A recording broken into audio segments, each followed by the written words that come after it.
Durante uma semana, a equipa de reportagem da RTP percorreu por estrada mais de 2.000 quilómetros para poder observar as tropas governamentais que estão já acantonadas no Lubango, na Matala e no Namibe. Esperamos em breve poder fazer um trabalho semelhante com as tropas da UNITA que se encontram também já acantonadas. Por gentileza da FAPLA, a viatura da RTP foi transportada por via aérea para a cidade do Lubango, à antiga Sá da Bandeira. Dali partimos então para os locais de acantonamento das forças governamentais, 3 no seu conjunto, distantes entre 13 a 16 quilómetros da cidade. Segundo números fornecidos pelo Comando Superior das FAPLA, estão acantonados nesta área cerca de 5.000 homens. Gente que durante 15 anos viveu com uma arma por companheira está agora a abraçar a paz. Não o faz sem dificuldades. Nós deparamos com problemas de várias ordens, sobretudo os problemas logísticos. Mas nos últimos dias já as coisas estão a amenizar, uma vez que temos recebido alguns frescos de Luanda. Milhares de soldados que comiam até há bem pouco tempo apenas uma refeição por dia estão agora a receber o almoço e o jantar, mas persistem graves dificuldades de abastecimento. Com o aproximar das chuvas, a situação vai agravar-se se não forem recebidos a tempo os materiais necessários para a cobertura das casernas e, em alguns casos, de simples buracos de proteção. Sentindo essas dificuldades e cientes de que elas poderão não ser resolvidas tão rapidamente, os soldados das FAPLA suportam-nas com surpreendente boa vontade e disposição. Para eles, alcançada que foi a paz, vale a pena agora o sacrifício para o futuro, um futuro melhor que está certamente para chegar. Deixando a cidade do Lubango, rumo à Matala, 200 quilómetros para o interior. Para lá do rio Cunene, nesta época, com um caudal muito fraco, criando problemas ao funcionamento das turbinas da barragem Salazar, nome porque ainda hoje é designada. Daqui parte a energia elétrica vital para toda a área. Na Matala, o mesmo ambiente de boa disposição. 7.000 homens estão acantonados numa área com 80 quilómetros quadrados na margem esquerda do rio Cunene. Os mesmos problemas. Alimentação exígua. No dia anterior à nossa chegada, foi recebida carne fresca, uma remessa que daria apenas para 4 dias. Depois se veria, mas havia a promessa de que mais alimentos iriam chegar. Alojamentos sem condições. As chuvas estão à porta e os soldados precisam com urgência de chapas de zinco, muitas chapas, para a cobertura dos seus abrigos. Esta gente acredita que os problemas se resolverão e trata de arranjar o melhor possível os seus locais de acantonamento, pensando mesmo na construção de pequenos cinemas ao ar livre, por exemplo. Aqui já existe o local, faltando apenas a máquina de projeção. Tudo nos foi meticulosamente explicado pelo comandante local, o Tenente-Coronel Onguto, no seu gabinete de operações. Ficamos então a saber que, para além das tropas, nos locais de acantonamento está também recolhido o material bélico pesado. Os poderosos tanques de assalto, prontos a funcionar a qualquer momento, e outros mais ligeiros. Os célebres órgãos de Stalin, os BM-21, de 40 disparos consecutivos, e os ainda mais mortíferos BM-24. Tudo quanto é peça de artilharia. Material inventariado e recolhido nos locais de acantonamento. Já de regresso ao Lubango, na viragem para o litoral, rumo ao deserto do Namibe, a passagem pela Tundavala e um olhar pela fenda com o mesmo nome. Aberta na rocha, na vertical, com cerca de 2.000 metros de profundidade, colocando-nos acima das nuvens. Paisagem agreste, com a vegetação crescendo teimosamente sobre rocha sólida.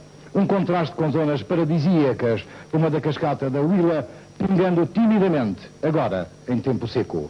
Menos tímidos, os moilas do Kaungo, povos bantus nómadas que se dedicam à criação de gado, especialmente bovino, e procuram o contacto com outros povos para as suas trocas. Deixam carne e levam outros alimentos, como milho, por exemplo. Vivem em comunhão perfeita com o gado que criam. Em comunhão perfeita com a natureza está também a gigantesca obra da engenharia que é a estrada asfaltada para a descida da Serra da Leba, das altas montanhas da Huila para o deserto. 90 quilómetros descendo de 2.200 metros de altitude para o nível do mar. Construída antes da independência, a estrada da Serra da Leba é hoje uma rota vital para a circulação de pessoas e bens entre o litoral e o interior no sul de Angola. A região do país que abraça o enorme deserto do Namibe, que tem como sentinela a cidade com o mesmo nome, chamada de Moçambique em tempos idos. A 3 quilómetros do centro da cidade estão acantonados 2.500 homens das FAPLA. No dia em que ali chegamos, O grupo de fiscalização da UNAVEM, acompanhado por elementos da SFAPLA e da UNITA, integrantes da Comissão Mista de Verificação e Fiscalização, fazia a sua contagem semanal. Tudo era registado com rigor, como com rigor também no NAMIB se sentem os problemas que encontráramos antes. Alimentação, alojamento, cobertura das casernas. E o problema mais difícil que nós temos é a alimentação. Temos tido dificuldades em resolver. Às vezes a tropa só faz 2 refeições, mas tem sido problemas que o nosso mando superior tem sabido entender e lutado para a melhoria das condições da tropa. Pensamos que num curto espaço de tempo essa situação seja ultrapassada. Com esses problemas todos conseguem manter a disciplina aqui dos soldados da SFAPLA? É difícil, mas nós lutamos porque os nossos oficiais são inteligentes no cumprimento de todas as diretivas junto da tropa e temos alguns problemas de indisciplina, como saídas ilegais. Estamos nesse momento a organizar a forma de como podermos dispensar a tropa por através de dispensa, métodos que nós... Essa forma de contentamento é uma forma nova, né? E está sendo difícil. Temos casos de soldados que têm família e eles aqui acantonados, os problemas triplicam. Então vamos buscar a forma mais fácil de resolver esses problemas. Saem ilegais, os oficiais são chamados a assumirem a devida responsabilidade. No regresso a Luanda, o registro ainda da Welwitschia mirabilis, a planta anómala do deserto do Namibe, que não existe em mais parte nenhuma do mundo. Também a fixação das miragens, esse fenómeno do deserto que não deixa nunca de nos surpreender. E o contraste das ruas de Tomboa, a antiga cidade de Porto Alexandre. De um lado a população agarrada às empresas de pesca, do outro as belas moradias viradas para o mar. Esta reportagem teve a recolha de imagem de Jorge Guerreiro, que foi assistido por Hugo Ernesto. Esperamos, como dissemos já, poder fazer em breve um trabalho semelhante com as tropas da UNITA que estão acantonadas. Carlos Albuquerque, RTP, Luanda. Angola à procura do equilíbrio militar nesta fase. Pelas carências ou por anomalias do foro da corrupção. Esse mal que o presidente José Eduardo dos Santos e outros conscientes políticos angolanos consideraram ser dos piores e que mais ferem o corpo social angolano.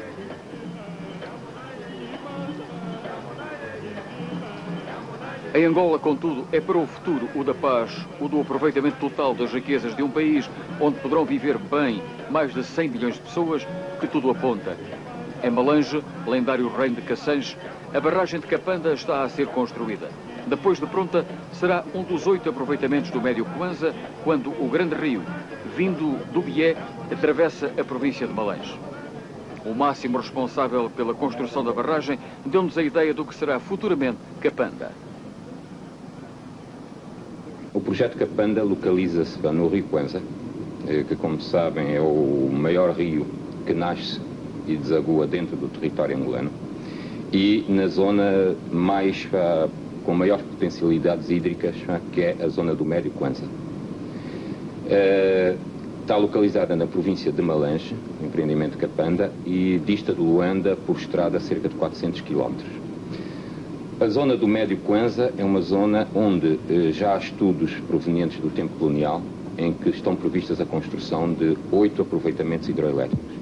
Capanda é o aproveitamento mais amontante dessa zona do Médio Kwanza. Dada a importância e a dimensão de Capanda, o governo da RPA decidiu, para implementar esta obra, criar o Gabinete de Aproveitamento do Médio Kwanza. Ora, vamos lá saber uma coisa extremamente importante. Este aproveitamento destina-se exatamente a quê? É uma grande barragem, vai ter uma albufeira, portanto vai cobrir uma área bastante grande, destina-se à hidroeletricidade, mas em fase posterior também à agricultura. Exato. A barragem de Capanda fundamentalmente vai produzir energia elétrica. Ela irá ter 4 turbinas de 130 megawatts cada uma, dará um total de 520 megawatts. Mas com a criação da albufeira de cerca de 150 km quadrados, ela terá uma reserva de água que permitirá proceder à irrigação de uma boa parte do Planalto de Malange e, portanto, permitir o desenvolvimento quer da agricultura, quer da pecuária no Planalto de Malange. É denominado de Médio Kwanza o troço em que o mítico rio, que nasce e desagua em território angolano, muda bruscamente de direção perto da ponte de Cangandala. É aí que termina a formação rochosa e começa a planície litoral, a poucos quilómetros do Dondo, outra das cidades históricas do Kwanza, rio cujas bacias se denominam de Alto, Médio e Baixo Kwanza.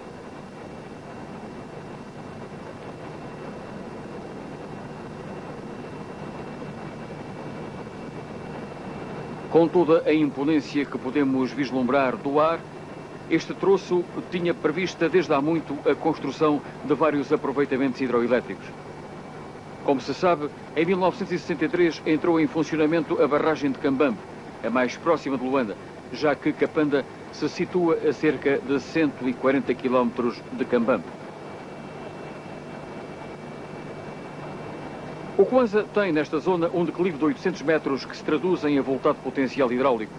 Estima-se em cerca de 26 mil gigawatts por ano o correspondente potencial energético. Do ar podemos avistar os gigantescos monolitos de Ponguandongo, perto de Calandula e de Cacuzo. Ponguandongo é local de fortes reminiscências na história de Malange e de Angola, domínio que foi da Rainha Ginga e mais tarde leprosaria e presídio, onde esteve José do Telhado.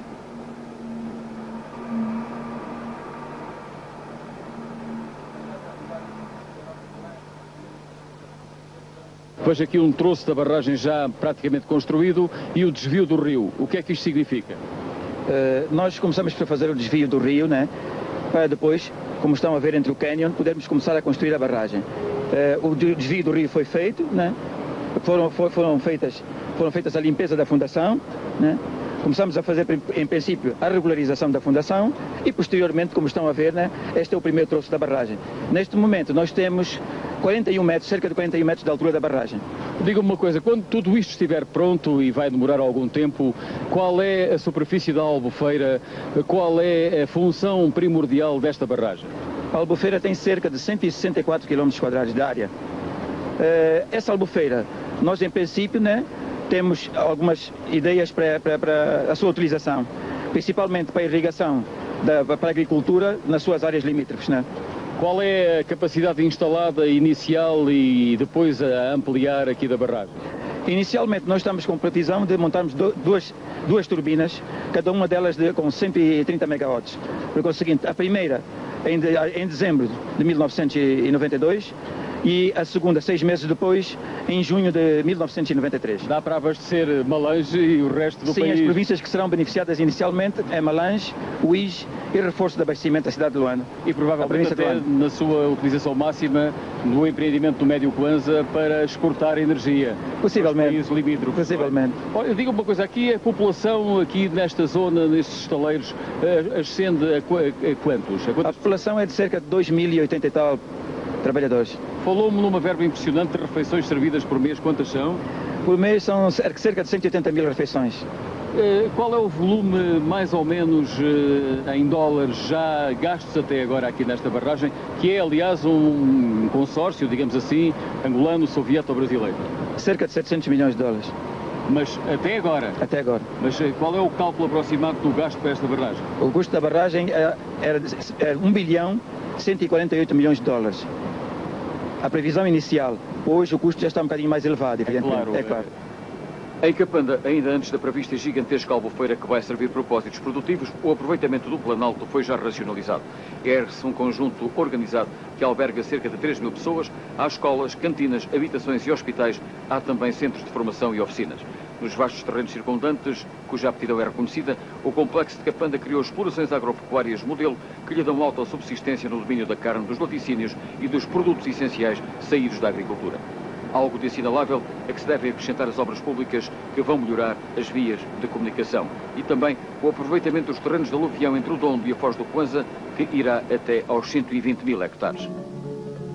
Riqueza em potência num país onde os atos criativos se traduzem em motivos culturais de originalidade insuspeita. O Museu do Dondo, por exemplo, é, talvez, na Lunda Norte, o estabelecimento museológico de maior renome na África subsaariana.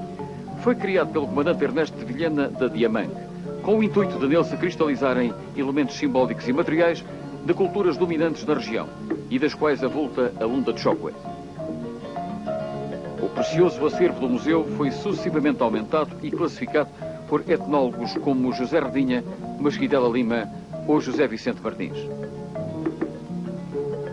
Ao que se supõe, já despojado de muito do seu primitivo e precioso espólio, embora enriquecido por novas aquisições, o Museu do Dunda é ainda hoje uma montra indispensável para quem estuda a etnologia e a antropologia dos povos do norte e nordeste de Angola e também do Zaire e da Zâmbia. As referências e representações dos ciclos de vida e de cultura, com todo o seu cortejo de sagrado e profano, de mitos, de ritos e emanações do poder político e religioso, concernentes aos povos Lunda de Chocwe e de outras etnias de forte implantação histórica na vasta região, constituem neste Museu do Dundo momentos de contemplação e de estudo para os especialistas que a este estabelecimento da Rede Nacional Museológica e Universitária Angolana vão recorrendo, como é o caso de Robert Leakey, de Georges Ballandier e de Marie-Louise Bastin, entre tantos outros.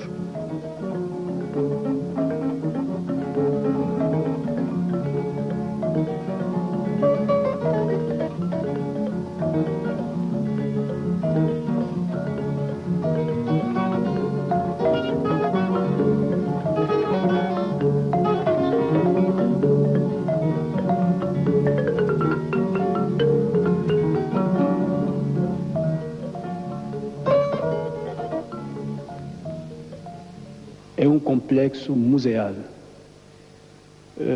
que tem no seu meios, seios. A Endiama, com 51% de capital do Estado angolano, conta com 17 mil trabalhadores e explora em conjunto com empresas estrangeiras, alemãs, belgas, portuguesas e sul-africanas, uma riqueza diamantífera que é para Angola a segunda maior fonte de divisas, logo depois do petróleo. Está paralisada a mina de Kimberlite da Catoca, que produz os diamantes azuis mais apreciados no mundo, a 175 km de Lucapa, com diamantes a 8 metros de profundidade. A exploração é constante. Novas frentes mineiras são abertas quase todas as semanas, enquanto se processam aqui também minerações clandestinas e garimpo furtivo. É aqui o domínio do lendário rio Luachimo e aqui trabalham portugueses. São de várias origens do Portugal continental. É o Luís Quaresma, o Carlos Caldeira e o José Guerreiro, que tem, aliás, funções muito especiais nesta SPE. E está neste momento, até no momento em que vos falamos, a substituir o diretor-geral aqui desta zona. Portanto, eu começaria por perguntar-lhe o que é que faz aqui e quando é que veio e em que condições. Eu sou encarregado de exploração e lavaria. Vim há 8 dias, 10 dias mais ou menos. E por isso estou... De onde é que você é lá em Portugal? Eu venho da Almada, mas sou natural de cá. Nasceu aqui? Nasci cá, depois fui para Portugal e regressei agora.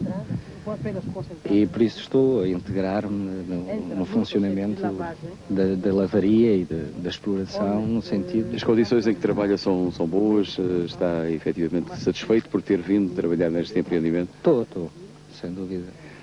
O Carlos Caldeira, de onde é? Eu sou de Lisboa, sou alfacinha. E está cá há quanto tempo? Estou cá há cerca de 4 meses. Que funções é que exerce aqui? Encarregado de exploração de lavaria. Diga-me mais ou menos a lavaria e este pré-tratamento, o que é que significam mais ou menos do ponto de vista técnico? Este pré-tratamento que é de calomba faz a lavagem do cascalho, trata cascalho. Nesta correia aqui segue o rejeitado e aquele lado é o grão, que depois é enviado, por sua vez, à lavaria central, onde fará novamente uma nova lavagem, uma nova seleção, depois irá para um ciclo de concentração através de E infelizmente viemos num dia em que, por vários motivos de ordem técnica, não há energia e realmente isso não está a trabalhar, mas vê-se realmente que é algo de importante o que está aqui. Zé Guerreiro, o que é que faz aqui, o que é SPE, em que condições mais ou menos é que estão a trabalhar neste quadro angolano e em cooperação com o Estado angolano e com a Indiana? Pois eu sou responsável pelo departamento administrativo, que tem a seu cargo a parte logística, a parte do apoio, do acolhimento e estada da nossa cooperação, os aspectos administrativos ou financeiros. Há aqui 2 tipos de pessoas. Temos pessoas experimentadas nestas explorações e os jovens que vemos aqui são recrutamentos recentes, no sentido de, tudo isto depende da duração dos acordos, de tentar formar e canalizar para a zona pessoas jovens. É realmente uma parte difícil, as pessoas têm dificuldades, muitas dificuldades aqui. É um longo período. As condições materiais são compensatórias? As condições materiais vão melhorando, mas são deficientes. Há dificuldades. Esta exploração mineira. Portanto, tratam o cascalho, que vem dos blocos das explorações, e a primeira lavaria que eu lhe passo alimenta em grão o MD6, que é, portanto, meio denso 500 milímetros, para obter do grão o concentrado, e a lavaria de Calomba, nesta margem esquerda onde estamos, e do Ari, alimentam em grão o MD3, lavaria central de 500 milímetros, que obtém do grão o concentrado, também que é transportado como do MD6 até a estação central da Escolha. O instrutor está a explicar tecnicamente que há aqui lavarias de 350 e de 500 milímetros. O que é que isso significa? Portanto, isto no processo de separação do grão, do cascalho para o grão e do grão para o concentrado, nós utilizamos nessas lavarias uma peça fundamental que é o ciclone. Tanto o ciclone, que é a peça fundamental de cada lavaria, ou de 250 milímetros, ou de 350, ou de 500 milímetros, joga o papel de separadora. Ah, bom, então era isso que nos faltava. Portanto, separa o cascalho de certa dimensão, de certa envergadura, daquilo que realmente vai ser depois aproveitado para a escolha final, os diamantes que estão misturados com as pedras de uma certa dimensão, conforme saem dessas lavarias de 250 até 500 milímetros. Exatamente isso, mas nesse processo de separação, numas lavarias utilizamos o meio hídrico com separação granulométrica, que é, portanto, nos 250 milímetros, e noutras lavarias de meio denso utilizamos, conforme o nome, meio denso, portanto, o ferro-silício. Um jazi, trovoada em língua de Chokwe, é nome restituído que substitui o de Andrada de origem portuguesa. 5.000 trabalhadores se aglomeram aqui, 20 por 10 km. Uma ilha cercada de zonas onde a guerra tem sido intensa: Cambulo, Coilo, Caungula, Cobalo. Em Jazi se situam as maiores oficinas da Indiama, com estruturas preparadas para acudir a uma frota de 400 a 500 máquinas, cujas proporções são à medida do gigantismo das terras, suas riquezas e força cultural.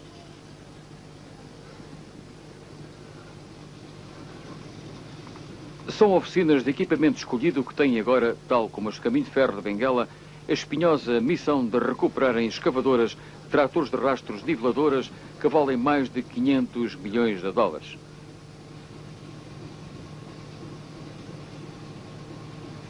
São máquinas às quais a guerra e o desgaste do uso duro e permanente dariam o estatuto de sucata em tempos normais.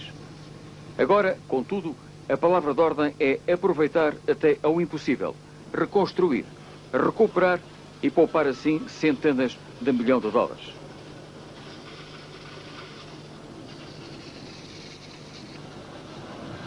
Aqui funcionam operários angolanos, portugueses e asiáticos. E o equipamento destas oficinas é o mais escolhido praticamente em toda a Angola, para além, como dissemos, das do Caminho de Ferro de Benguela. As remunerações aqui praticadas acima da média angolana permeiam todo este esforço e, particularmente, toda a especialização necessária para que destas oficinas saia a recuperação integral de um material de valor neste momento inapreciável para Angola. Jazi é, apesar das difíceis condições em que têm transcorrido os últimos 15 anos, uma área mineira que só em 1990 produziu 150 mil quilates de diamantes, excedendo as mais otimistas previsões em cerca de 26%. Dadas as dificuldades compaginadas por um processo político-militar muito difícil, trata-se sem dúvida de um notável esforço que envolve, por um lado, os interesses do Estado angolano e, por outro, o daqueles países que com Angola vêm colaborando numa maior disciplina e aproveitamento dos recursos mineiros do país. A cooperação portuguesa é aqui reconhecida pelos responsáveis da Indiama e pelo Comissário Provincial Norberto Santos. O estado da cooperação com Portugal? Bom, nós, por exemplo, através da própria Indiama, a Indiama praticamente tem como trabalhadores estrangeiros, o maior número de trabalhadores estrangeiros são portugueses. E de uma maneira geral, eu pessoalmente conheço muitos trabalhadores portugueses que ficaram aqui durante anos, que conhecem perfeitamente aqui a província da Lunda Norte, e temos feito até mesmo com a própria empresa, no sentido de que se pudéssemos fazer um esforço no sentido de aumentar esta cooperação, fundamentalmente... Esta é a barragem e a central do Luachimo, construídas há 35 anos. São ainda garante do abastecimento de eletricidade a praticamente toda a Lunda Norte, a explorações mineiras incluídas, e para as quais contribuem em alta percentagem alguns técnicos portugueses. Podem trabalhar em conjunto e é o nosso propósito. E eu gostaria que me dissessem, portanto, o Sr. Cabrita, o que é que faz aqui no Dundo? Eu aqui estou como eletricista alto, chefiando a secção total de serviços, portanto, viaturas e máquinas. Há muitos anos que está por aqui? Desde março de 78. Já é um bocadinho. E gosta de Angola? Imenso, porque estou em Angola desde 49. Saí em 75, voltei em 78. Já não é assim muito fácil distinguir entre um país e outro, não é? Talvez mais fácil para mim aqui em Angola. Por aqui, ir de vez em quando, ir até fazer uma cura de vinhos, não é? Uma curazinha. E o Sr. Leitão, como é que realmente veio aqui parar? Quantos anos tem de Angola? O que é que faz? Eu de Angola vim para aqui nos fins de 70, para a Companhia Mineira do Lubito. Fui-me embora em 75. E regressei à Companhia de Diamantes de Angola. Foi-se embora, não? Saiu por uns tempos, não é? Pois, por uns tempos. Quer dizer, saí e depois voltei para a Companhia em 84, no dia 10 de abril de 84. E já estou aqui há 6 anos. E cá estou. Que missão é que exerce aqui? Eu sou mecânico de viaturas pesadas. Responsável pelo equipamento pesado? Pesado. Automóvel aqui? Pois, automóvel, eu e um outro colega meu. O que não é sempre fácil num tempo em que as coisas têm que vir de avião. Tem que vir, demora. As peças são às vezes raras, não é? Pois. Mas vai-se trabalhando aqui. E que eu saiba, está-se até a trabalhar cada vez tem que se trabalhar. Com mais força e eficácia. Sim, não é? E o que é que pensa do futuro de Angola e, sobretudo, do futuro destas relações entre Angola e Portugal? Esta cooperação que está cada vez mais intensa. Pois, isto, quanto a minha maneira de ver, isto tem que haver uma compreensão. Se não houver... Mas parece-lhe que isto há futuro. Tem que haver futuro. E particularmente nas relações entre Portugal e Angola, creio que as coisas estão bastante fortes. Eu vim agora de Portugal, embarquei no dia 8 para cá, e a coisa lá, pelo menos, mostra que, sim, eu creio que as coisas estão a ir mesmo. E é a sua opinião também, Sr. Rosa. O que é que está a fazer aqui? Olha, eu não me perguntou há quantos anos eu estou cá. Já lhe pergunto. Ok. Portanto, eu sou o chefe de setores das viaturas ligeiras daqui, das oficinas centrais no Dundo. Também tem os mesmos problemas que tem o Sr. Cabrita e o Sr. Leitão. Mas de que maneira? Mas resolvem os problemas. Vamos fazendo milagres. Bem à portuguesa, vamos fazendo milagres. Sempre um jeito e as coisas seguem sempre. Exato. E quantos anos é que tem aqui de Angola? Olha, eu estou, portanto, suponho que estou com quase 30 anos de Angola. Vim a primeira vez em 54. Depois fui apanhar ares para Portugal em 75. Dei uma voltinha. Há bons ares, aliás. Dei uma voltinha até à América do Sul, mas depois regressei a Angola. Passei por Portugal, regressei a Angola em outubro de 84. Eu penso que regressei. Já não conseguem passar sem Angola, não é? Um bocado difícil. O vosso trabalho aqui é muito útil. Eu penso que este grande país que é Angola e Portugal são dois grandes países, cada um com a sua dimensão, que nasceram para trabalhar juntos. Não é? Portanto, são uma família realmente que tem alguma missão a cumprir no mundo. Ainda avançar lado a lado, eu acho que sim. E as dificuldades que há por aqui, as dificuldades político-militares, os problemas, o grande salto em frente, o que é que vos parece? Qual é a vossa opinião? De momento, isso é uma opinião que deixamos ficar um pouco para o lado, pensamos mais nos nossos problemas, tentamos contornar tudo que seja problema político ou militar. Quando acontece, acontece. Mas estão a viver sim, bem. E vive normalmente, no Dundo. Não têm dificuldades não temos grandes dificuldades no trabalho, não. Já foi o tempo que há 5, 6 anos atrás era mais difícil. Agora não, já está muito mais calmo, já mais uma década nova. Já há mais compreensão entre toda a gente, todos os cooperantes e nacionais. E chegamos a uma conclusão que não há problemas, não. Saltamos da Lunda para o Huila, do Luashimo para a fenda da Tundavala. Na capital, o Lubango, fomos encontrar as figuras tutelares habituais, Cristo Rei e a Senhora do Monte. E reencontramos um excelente museu, o de etnologia dos povos do sul e do sudoeste de Angola. Mantém-se no Lubango um espólio vivo dos Ovimbundo, dos Nhaneca Luncumbi, do Chimba, dos Tchierero, dos Covale, dos Quaniama, entre outros. Uma riqueza cultural muito bem conservada aqui no Lubango. Um quadro dinâmico de aproveitamento científico dos valores regionais dos numerosos povos e culturas desta região.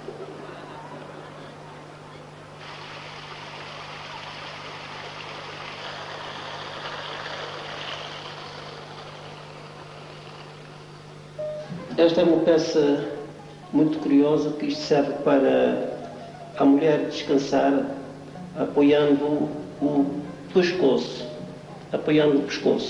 para não desmontar os vários penteados que elas utilizam, incluindo esta parte côncava, que serve para preparar os cosméticos, para se preparar o cabelo e untar o corpo dos povos cá do sul.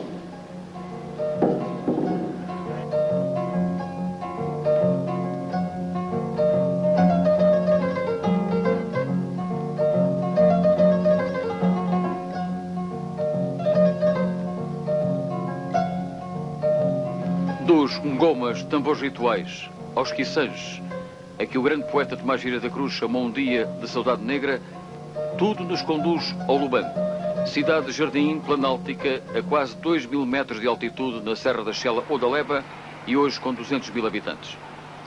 O Lubango vê os seus equipamentos de tecnologia urbana, de saúde, escolares, industriais e outros a valorizarem-se, como é o caso, por exemplo, do Hospital Central.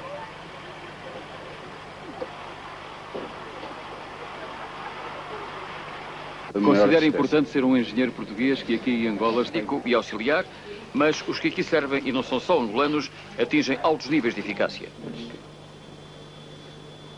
O hospital está subdividido por serviços, portanto temos serviço de medicina interna, temos serviços de cirurgia, serviços de ortopedia e temos os serviços de banco de urgência, de laboratórios e serviços de reanimação. Neste momento nos encontramos numa das enfermarias da reanimação. Esta reanimação tem uma capacidade de 26 camas, portanto, incluindo as camas referentes aos doentes de forma cirúrgica e de forma de medicina interna como tal. O hospital abrange que área? Só a cidade do Lubango ou também a província da Huila na totalidade?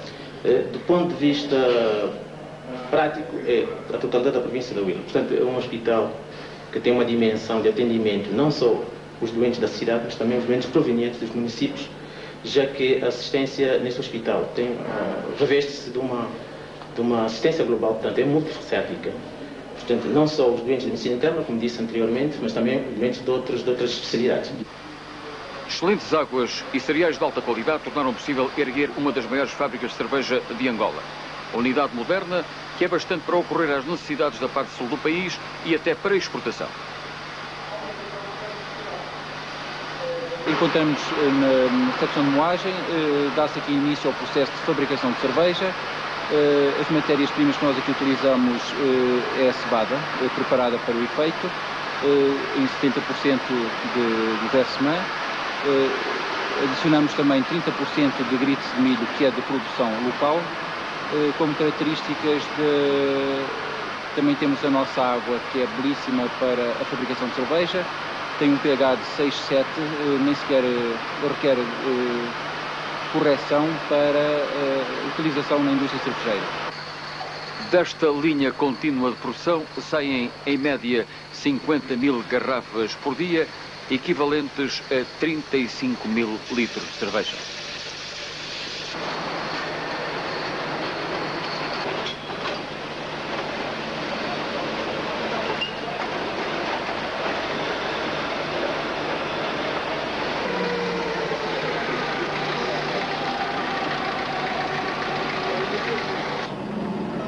A rede de transportes privativa desta fábrica serve especialmente o sul de Angola e a Namíbia. A parte sul do país é sobredotada quanto a aptidões agropecuárias. As difíceis condições em que decorreram os anos de 70 e 80 não impediram o desenvolvimento de núcleos de exploração privada, como são as fazendas da Jamba, com 10 mil hectares, e do Chimbolelo, com 25 mil.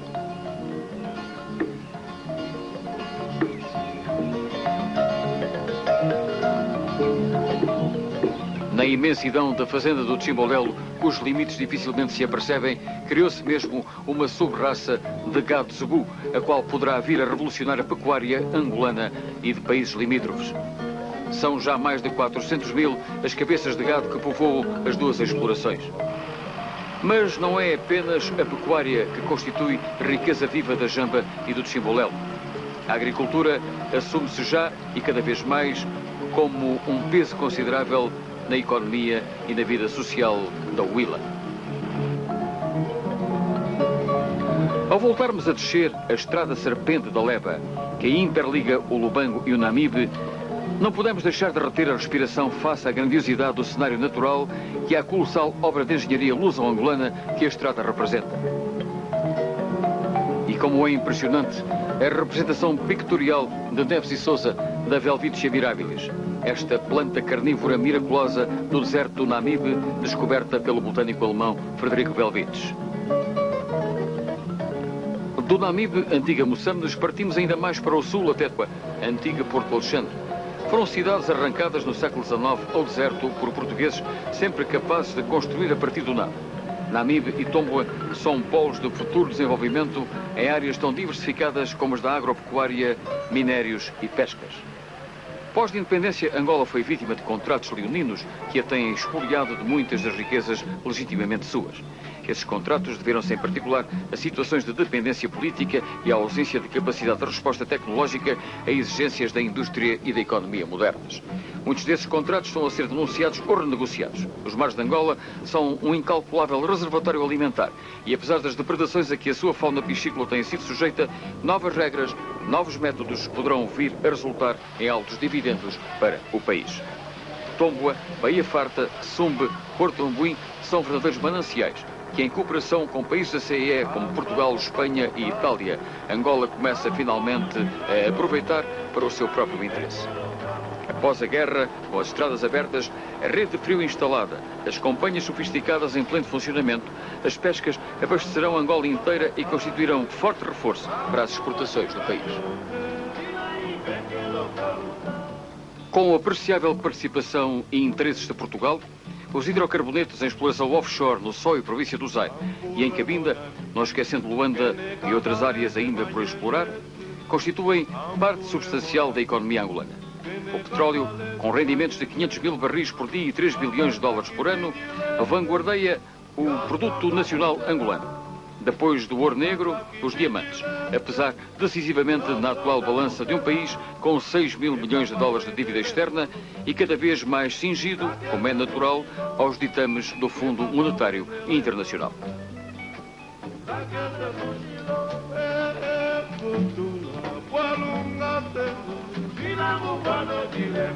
De novo em Luanda, cidade capital de Angola, de população sempre crescente e de tecido social em progressiva regeneração. Voltamos a encontrar aqui elementos da comunidade portuguesa, que cooperam em diversos setores e atividades para que Angola possa reencontrar o seu ritmo normal, multiétnicas, vividas pelo país desde o acesso à independência consagrado em 11 de novembro de 1975. O tempo é escasso para recenseamento eleitoral, apesar do empenhamento do Governo da República de Angola por um lado, por outro, de Portugal, da Comissão Conjunta Político-Militar, da República Sul-Africana, dos Estados Unidos, da OUA e de outros países africanos da região austral. País com 1.300.000 km² de área, 18 províncias-estado, cerca de 8 milhões de habitantes, 4 milhões de potenciais eleitores. Aqueles que, no fundo, obedecerão às regras do jogo democrático, documentados que estejam como cidadãos angolanos vivendo no país. O processo está a avançar. O recenseamento seria suposto abranger, no entanto, todo o território angolano. Há, porém, ao que parece, zonas até agora vedadas às autoridades governamentais, reconhecidas em BICES, desde o chefe de Estado aos funcionários da administração geral e local. Serão zonas ainda sob controle político e militar da UNITA, como a Jamba, por exemplo, e outras faixas das províncias angolanas. Aí, não havendo recenseamento, tecnicamente não poderá haver eleitores credenciados. O prejuízo é muito natural que não atinja o MPLA, por sinal, o partido do governo. O Presidente da República de Angola deu o exemplo. José Eduardo dos Santos e sua mulher foram os primeiros na província de Luanda a cumprir as formalidades. Por outro lado, finalmente legalizado e apto a concorrer às eleições, um dos outros partidos históricos, a FNLA, de Olden Roberto, parece apostado em abrir as suas áreas de influência ao recenseamento. Províncias como a Huila, grande produtora agropecuária e também de minérios de ferro, do Uambo, onde a agropecuária e o aproveitamento hidráulico são excepcionais, Malange e o Ige, potencialmente das mais ricas fatias do território angolano, com aptidão polivalente e de incalculáveis recursos, começaram há 3 dias o processo de recenseamento. O Comando Cubango iniciou esse recenseamento sexta-feira, mas, evidentemente, fora ainda da Jamba e seus limites próximos, onde a organização de Jonas Savimbi dita leis próprias. As eleições em Angola terão mesmo de realizar-se segundo os critérios mais claros da comunidade africana e da comunidade internacional em geral. Até agora, são já 9 os partidos oficializados, entre os quais o MPLA, a UNITA, a FNLA, o PRD, o PDA ou o PDPA. Em todo este processo, Portugal, sem qualquer tipo de interferência abusiva, procura conciliar interesses e objetivos, apontando apenas à estabilidade democrática do grande país irmão que é Angola. No fundo, os programas políticos, económico e social dos principais partidos pouco diferem. A evitar, contudo, e a qualquer custo, as componentes revanchistas, racistas ou corruptoras que poderão impedir a unidade na necessária e democrática diversidade característica da nação angolana, um dos mais fortes elementos da futura região austral-africana que vai da Nigéria à África do Sul. Região que passa por um Botsuana, um Zimbábue e um Moçambique, também em paz e de democracia consolidada.